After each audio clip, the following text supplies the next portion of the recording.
ქრისტემ დაგლოცოთ სახელითა მამისაითა და ძისაითა და წმინდისა სულისაითა.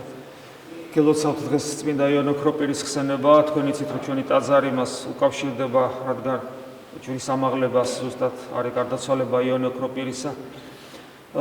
იოანე ოქროპირი არის გამორჩეული წმინდანი თავისი ქადაგებლური მოღვაწეობით და არ არის ქრისტიანი, რომელსაც იგი განსაკუთრებულად არ უყვარდეს საოცარი ქადაგებების გამო, რომელიც სიხარულით აღართოვანებს ყველა მის მკითხველს.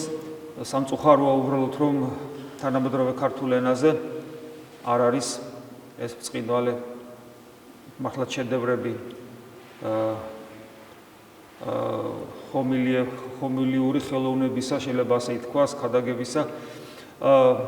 ძალიან ბევრი რამ გვაკლია დღეს ქართველებს, ქართულ ენაზე პრაქტიკულად შეიძლება ასე ითქვას არაფერი არ არის. თითქმის არაფერი არ არის, იშვიათად რაღაცები ითარგმნება ამ ბოლო პერიოდში. უფრო მეტად ძალიან მდარე ხარისხის ლიტერატურა, მდარე თარგმანით და აი სერიოზული ლიტერატურა, თქვათ არ არის, თუნდაც იოანე ოქროპირის 12 ტომი, პირველ ტომი, მაგრამ ეს თითოეული ტომი ორი წიგნისგან შედგება, შეიძლება ასე ითქვას. ეს არის და ბოლო ტომი კიდე 12 ტომი 3 წიგნისაგან, შეიძლება ასე ითქვას, ეს არის 25 ტომი დიდი, რომელიც ელოდება ალბათ როცა როდის ითარგმნება ის ქართულ ენაზე. იოანე ოქროპირის ცხოვრება ძალიან დრამატულია, ძალიან მძიმეა, იგი აღსარებელიც არის, ფაქტურად მოწამეც არის, უბრალოდ დევნილობაში გარდაიცვალა მერე საქართველოში და გადასვენება დღეს რასაც ვიხსენებთ, მისი ნაწილებისა ხდება საქართველოდან ბიზანტიაში. და იოანე ოქროპირის ცხოვრება საინტერესოა იმით, რომ იგი იდევნება არა წარმართული წარმართებისაგან, არამედ ის უკვე კონსტანტინოპოლის პატრიარქია. ანუ საეკლესიო ხელისუფლებაში ამას დიდი ხელისუფლება აღარ არსებობს. იგი იდევნება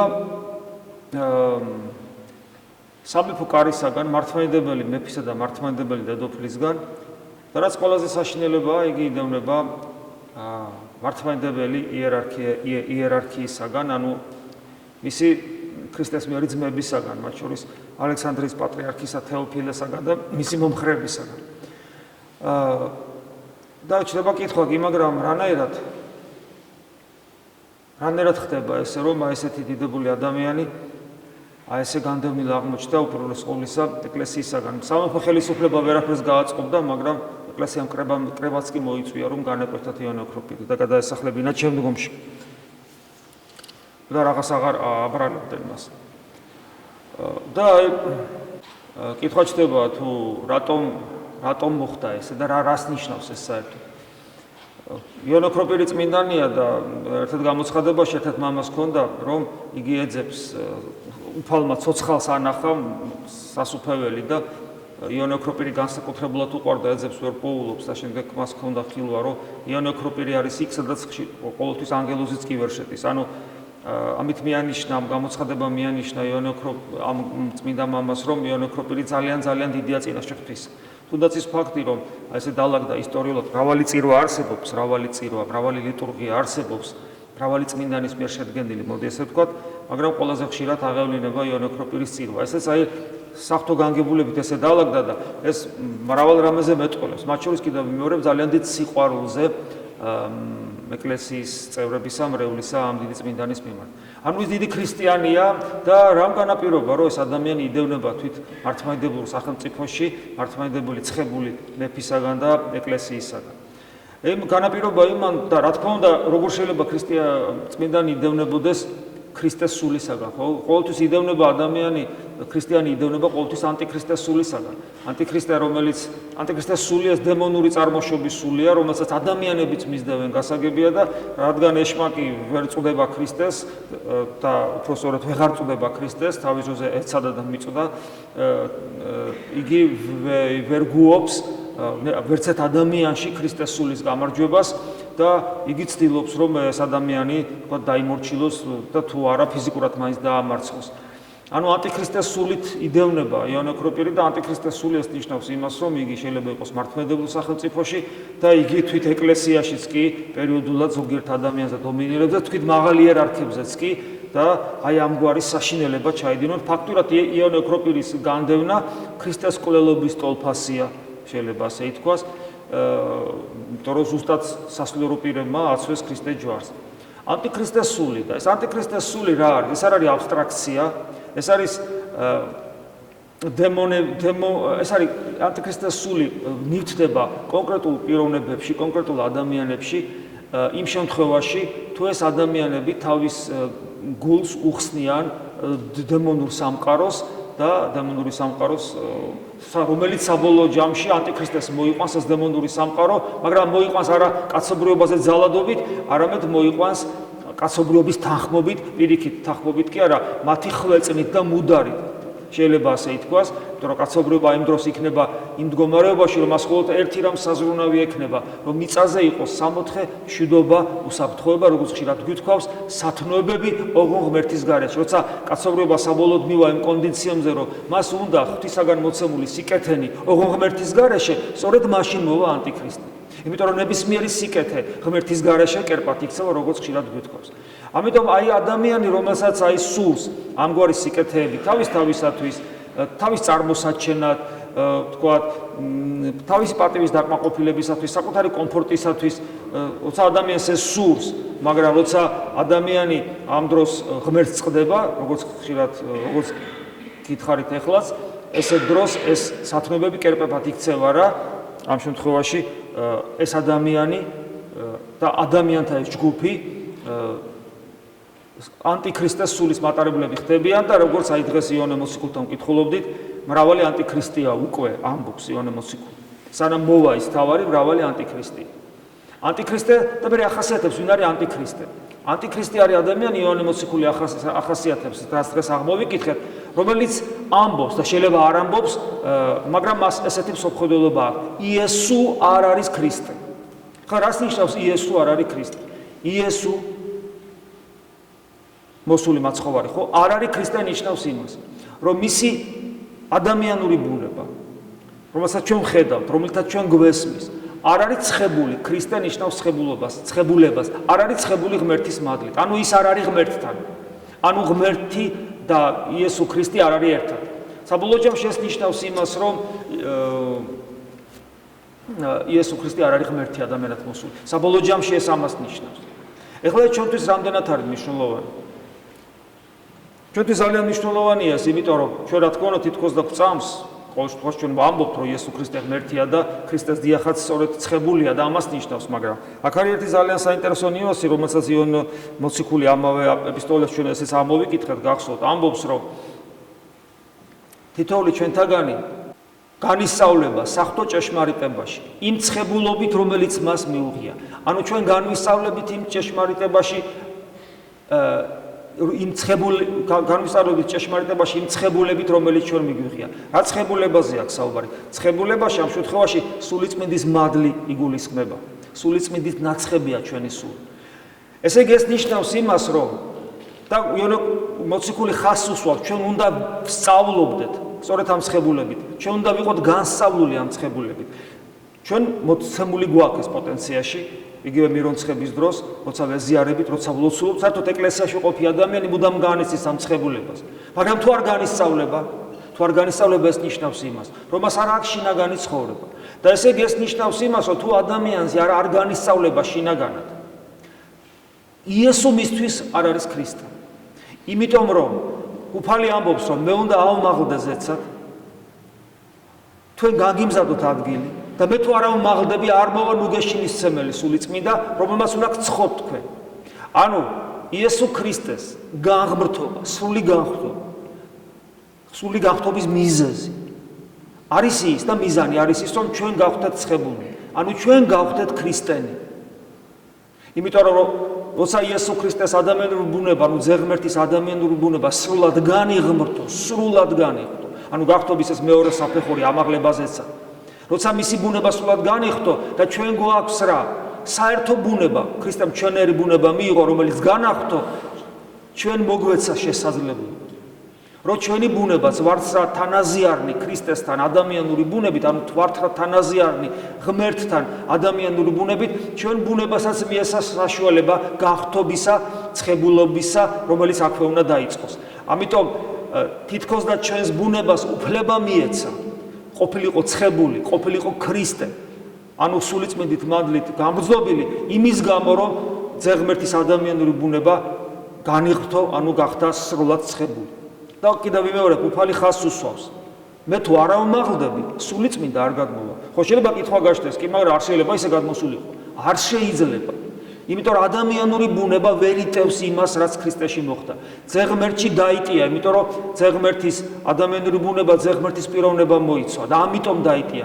განაღმრთო სრულად და შემდგომ უკვე ჩვენს შეგვიძლია დავიტიოთ ეს, როცა ჩვენ ქრისტეს სხეულის ნაწილი ვხდები. მაგრამ კიდევ ვიმეორებ, ეს ყველაფერი არის პოტენციაში ჩვენთვის. ჩვენამდე მოსული, მაგრამ არა ჩვენში არსებული. ეს რომ ჩვენში არსებული გახდეს, ჩვენ უნდა გქონდეს შიდა ცხოვრება, სულიერი ნამდვილი ცხოვრება, რომელიც ხშირად გვითხოვს, არ გამოვა გონიერი ლოცვის, სულიერ ცხოვრებაში ჩაღმავების და შიგნით, ჩვენ შიგნით ღმერთის ძიებით, სასუფევ ძიების გარეშე, ჩვენ შიგნით სასუფევლის ძიების გარეშე. როგორც უფალი გვასწავლით, სასუფეველი თქვენ შიგნით უნდა ეძებო. ეს რას ნიშნავს? ეს ნიშნავს იმას, რომ შეიძლება ადამიანი იყოს გარეგნულად ეკლესიური. ეს ნიშნავს იმას, რომ იყოს აღსარებელი, მაზიარებელი, უგზო-უკლოდ განათლებული სარწმუნოებრივ საკითხებში, მაგრამ მას თუ არ ექნება შიდა ცხოვრება, ანუ ის არ იქნება შინაგანად ცხებული, ანუ განსწავლული ღვთის მადლით, მისთვის იესო ქრისტე იქნება მხოლოდ აი ესე, სიტყვით. და რეალურად ის მისთვის ქრისტე არასოდეს იქნება. და ეს გამოვლინდება მის ყოველდღიურობაში. როდესაც შვიდი გარემოა და როცა იესო ქრისტეს აღიარება პრობლემას არ ქმნის, მე მას ვაღიარებ, როგორც კი შეიქმნება განსაცდელი, აი ეს მზის დაცხუნება რო არის თესვარის სიგავში და ეკლების ამოსვლა, როგორც კი განსაცდელი შეიქმნება, პრობლემები და საცდურები, ჩემი ქრისტიანობა იქ დამთავრდება. იმიტომ რომ იესო ჩემთვის არაფერი არ არის იმ დროს. და იონე ოქროპირის მაგალითი, რომელიც ხსენებას დღეს არის, სწორედ ამის მაგალითია. ისინი, ვინც მას დევნიან, ბევრი მრავალი მათგანი დიდი ღვთისმეტყველებიც კი იყვნენ. პატრიარქები იყვნენ. მაგრამ არ ქონდათ რა შინაგანი ცხებული. როგორც კი საქმეზე მიდგა იმ წამსე ქრისტე უარყვეს, ამ შემთხვევაში იონე ოქროპირის სახით. ამიტომ კიდევ ერთხელ დღევანდელი დღე, დღევანდელი წმინდანის, ამ დიდებული წმინდანის ხსენება და კიდევ ერთხელ სამოციქულო საკითხავი, კიდევ ერთხელ შეგვახსენებს, რომ თუ ჩვენ გვინდა ვიყოთ ქრისტიანები, უნდა ვისწრაფოთ შინაგანი ცხოვრებისაკენ. რასაც ქვია ისიხაზმი, ისიხია რასაც ქვია. და ეს არ არის მხოლოდ ათონელი მამების კუთვნილება, ეს თითოეული ქრისტიანის კუთვნილებათ უნდა იქცეს. სხვანაირად ჩვენი ქრისტიანობა მხოლოდ ნომინალური ქრისტიანობა იქნება. ამიტომ დაბაჯითებით საუბრობ და გთხოვთ, ისწავლეთ ლოცვა გონიერი. მაგრამ გონიერ ლოცვას ადამიანი ვერ ისწავლის. მხოლოდ იესოს ლოცვით შეუძლებელია. თუ მთლიანად ეს ლოცვა არ მოიაზრება მთლიან კონტექსტში. იმიტომ რომ როგორ შეიძლება იესოს ლოცვა თქვა და არ იყო ქრისტესთან ერთობაში. როგორ შეიძლება იესოს ლოცვა თქვა და არ იყო ქრისტეს მცნებების აღსრულებელი. როგორ შეიძლება იესოს ლოცვა თქვა და არ იყო ცდელობა არ ქონდეს გააცოცხლოს შენში სახარება. როგორ შეიძლება არ იყო მადლთან კავშირში. როგორ შეიძლება არ ქონდეს დაწმენდილი ქრისტიანული სამხედველობა. როგორ შეიძლება შენი არსება ნაზავი იყოს სხვადასხვა ეკლექტიკური მოძღვრებებით და ვერ გაერკვე სად არის ჭეშმარიტება. ვერავინ მივა მამასთან თუ არა ძის მიერ, ესეც იონე მოციქულის ნათქვამია. და თუ ადამიანი ამას არა თუ დაიჯერებს ან არ დაიჯერებს, მიიღებს ან არ მიიღებს, სანამ ადამიანი ამას არ გაითავისებს, ეს რას ნიშნავს?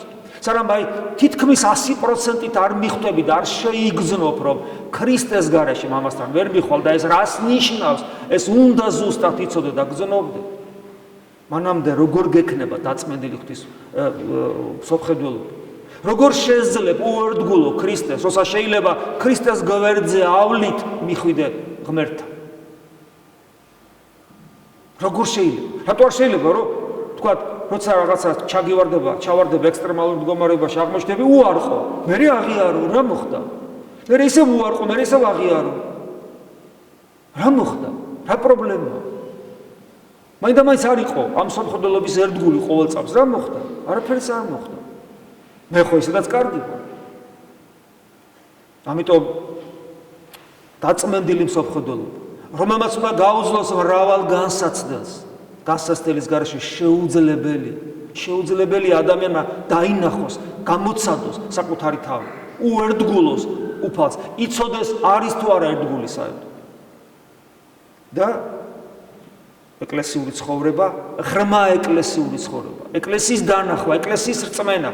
ხშირად მithქვავს, ადამიანი, ქრისტიანი ვერ იქნება თუ მას ღმერთის წამს, ან თქვათ პროტესტანტულად, სოფხედველობრივად ქრისტიანია.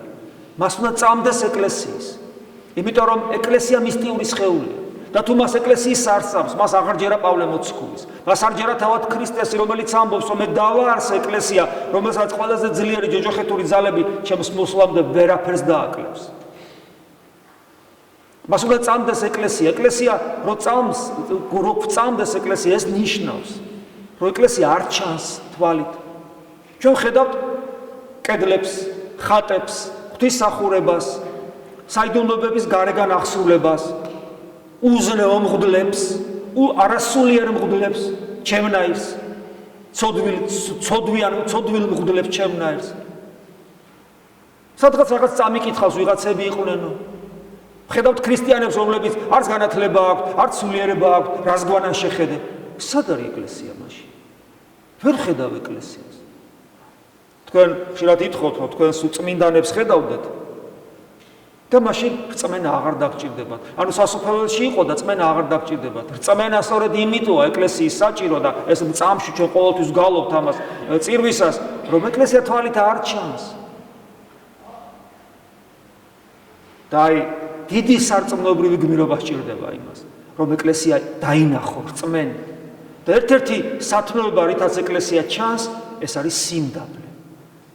რომ თავი არ აიმაღლო ყველაზე ზემოთ და ყველაზე ზემოდან არ უყურო, არამედ დაიმდაბლო და ქვემოდან შეხედო. და რატო შეხედო ქვემოდან? იმიტომ რომ შენ დაინახო შენი გასაჭირი ადამიანმა, რომ შენ ავტონომიურად, რაც ახარ, ღმერთთან ყოფნის უნარი არ გაქვს. ეს დაინახო. და თუ შენ არა გაქვს, ესე იგი იღუპები და თუ ვიღუპები, მე მცალია შენი განკითხვისათვის. თუ დავინახავ შენს უზნეობას, თანაგრძნობით აღმევსება გული, რომ ვაიმე საწყალი ჩემსავით იღუპები. ცოდო. აი ეს პირობები აუცილებელი რომ ვისწავლოთ გონიერი ლოცვა. იმიტომ რომ გონიერი ლოცვა რა არის? უფალო იესო ქრისტე. უნდა მწამდეს იესო რომ არის ქრისტე, რომ არის იგი ძეღმერთი და ჩემი მეუფეა. მე მორჩილი ვარ მისი. და შემიწყალი, ანუ მე საჭიროებ შეწყალებას. თორე ვიღუპე. და აი ეს ხუთი სიტყვა არის შეკუმშული მთელი ქრისტიანობა. ანუ თუ მთელი ქრისტიანობა გათავისებული არა გაქვს და არ მიისრაფი მთელი ქრისტიანობის გათავისებისაკენ, ეს ხუთი სიტყვა შემთთვის მკვდარი იქნება და აღმოსავლურ მანტრად გადაიქცევა, რომელიც ტვინს გავიბრუებს და გამოგვილაყებს უკაცრავად ამ სიტყვაზე და არაფერს მოგცემს. ამიტომ კიდევ ერთხელ უთხრათ ჩვენ თავს, შინაგანი ცხოვრება, შინაგანი ერთგულება უფლისა, ნამდვილი ქრისტიანობა. დღეს ძალიან ბევრს ვფიქრობთ ხოლმე იმაზე, რა გადაარჩენს ჩვენს ერს, ამ გაუკუღმართებულ, გაამპარტავნებულ, გაზულუქებულ, უკულტურო, გაუნათლებელ ერს, გადაარჩენს მხოლოდ და მხოლოდ ეკლესია. ეკლესიის მადლი. მაგრამ მიხედავთ ეკლესიას და ვაიმე ეკლესიაში კიდევ უარესი მდგომარეობა. რა გამოიყვანს ეკლესია? ეკლესიის გარეგან მხარეს ვიცახი ჩვენს ადამიანს. რა გამოიყვანს ეკლესია სამდგომარეობიდან? ჩემი აზრით. რაოდენობრივად ხო ბევრი ვარ. ტაძრები უამრავი გვაქვს და ასე შემდეგ, ყველაფერი გვაქვს. ეხლა რა ვქნათ? ეხლა გვჭირდება ერთი რამ. დავიწყოთ შინაგანი ცხოვრება. არასაც ისიხაზმი ისიხია ქვია. თვითონ ის ფაქტი, რომ ჩვენ წიგნები ქართულ ენაზე ნათარგმნი არ აგვაქვს. თვითონ ეს ფაქტი მეტყველებს, რომ ჩვენი საქმე ცუდად არის. ძალიან ცოტა გვაქვს. იმიტომ რომ 25 წელი თავისუფალი ვარ, ჩვენ უნდა გვწყუროდეს. დღეს აი ეს ნამდვილი ქრისტიანული ლიტერატურა ქართულ ენაზე და არ აგვაქვს. და ეს მაგას ნიშნავს. სწორედ ამის ნიშანია, რომ ჩვენ შინაგანი ცხოვრება არ ვიცით, გარეგნულად ცხოვრობთ და სინამდვილეში რა არის ქრისტიანობა არ ვიცით. ხო ხო და აი ჩემი აზრით ერის გადარჩენა ეკლესიის განწმენდა და გამტკიცებაშია, ეკლესიის განწმენდა და აღორძინება ისი ხაზმშიდებს, ანუ იმ სულში, რომელიც არის წმინდა მამათა სული, დაწყებული მოციქულებიდან დამთავრებული დღევანდელი წმინდანებით, რომელიც სამყაროში მადლობა ღმერთს არიან, იგივე ათონის თაზე. და იმ სკოლებით, რომელიც სკოლებით ცოცხალია. აი ამაშია ჩვენი, ეს ჩემი აზრია. მე ამაში როგორ ვარ, იცით დარწმუნებული, აი როგორც ღმერთი რო არის და რომ წამს ღმერთის არსებობა. აი როგორც თქვენ რო გხედავთ, აი ესე ვარ დარწმუნებული, რომ ეს აუცილებელი გასაკეთებია. ღმერთი შეგვეწიოს წმინდა იოანე ოქროპირი, მისი გმირული, მისი მართლა ვაჟკაცური სული შეგვეწიოს. მისი ერთგულება ქრისტესადმი ქონოდეს ჩვენ და ღმერთი შეგვეწიოს. ამინ. მოგზავნით. რამე სხვა ვიგალობთ.